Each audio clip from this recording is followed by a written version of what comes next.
Bem-vindos a bordo, capitães. Como primeiro vídeo, falarei de uma embarcação que foi essencial na descoberta de nossa nação brasileira, a caravela. Era um veleiro de 2 ou até 3 mastros, com um comprimento médio de 25 metros e deslocamento entre 50 a 120 toneladas. Sua quilha, por ser rasa, permitia se aproximar da costa sem encalhar.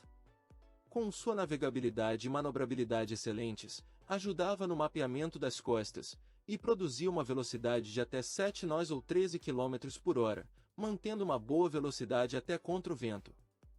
Rápidas e ágeis, podiam subir rios e mudar de curso velozmente, sem perder velocidade.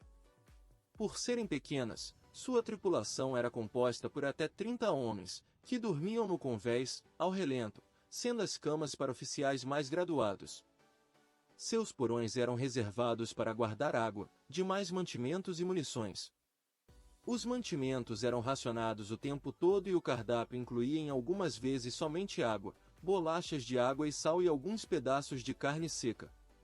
Por não terem banheiros, as necessidades eram feitas no porão ou jogadas ao mar, que contribuía para a proliferação de ratos e doenças a bordo e ocasionava em altas taxas de mortandade entre a tripulação. Eram também no porão que ficavam os que não se comportavam bem, retirando a baldes a água que aos poucos entrava pela quilha. Algumas caravelas eram armadas com até 8 canhões de 12, 18 e 24 libras, que eram os pesos dos projéteis. O alcance de disparo era de até 2,5 milhas ou 4 quilômetros, e que na maioria das vezes impedia uma aproximação dos inimigos. Foram nas caravelas que foi implantado um instrumento muito tecnológico que auxiliou as explorações, o astrolábio.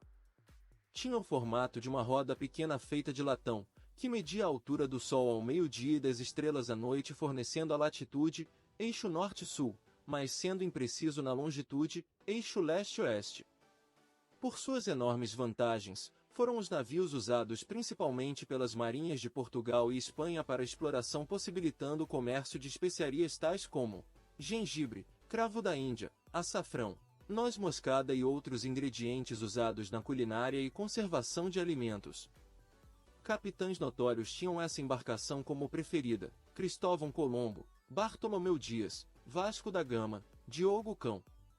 E foi o capitão-mor Pedro Álvares Cabral, de 33 anos, que em 22 de abril de 1500, liderando uma esquadra composta por 13 embarcações com destino às Índias, dentre elas 3 caravelas e 10 naus com pouco mais de 900 homens, descobriu a ilha de Veracruz, que seria nos dias atuais o Cabo de Santo Agostinho, no Pernambuco. Navegando por mais 9 dias depois da descoberta, seguindo a costa ao sul, Cabral se convenceu de ter encontrado um continente inteiro, no que após isso retornaram ao trajeto rumo ao Atlântico Sul em direção ao Cabo da Boa Esperança, atualmente cidade do Cabo, na África do Sul. Em 23 ou 24 de maio foram perdidos por uma tempestade 2 naus, uma caravela e perto de 400 homens. Alguns navios da esquadra se separaram dos demais, que rumaram para portos em Madagascar, Tanzânia, Quênia e Goa antes de chegar em Calicut, na Índia. O capitão Cabral entregou uma carta ao governante de Calicut, abrindo e monopolizando o comércio de especiarias, que irritou muitos mercadores árabes, que culminou num ataque à esquadra. Em represália, o capitão ordenou o bombardeamento de Calicut durante um dia inteiro. Saindo de Calicut, foram a Cochin, onde encheram os porões das naus com especiarias e artigos de luxo. A esquadra deixou a Índia em 16 de janeiro de 1501, margeando e catalogando toda a costa da África, usando as caravelas para identificar rios onde poderiam abastecer-se de água doce, e ilhas que renderiam carne e pesca para futuras expedições.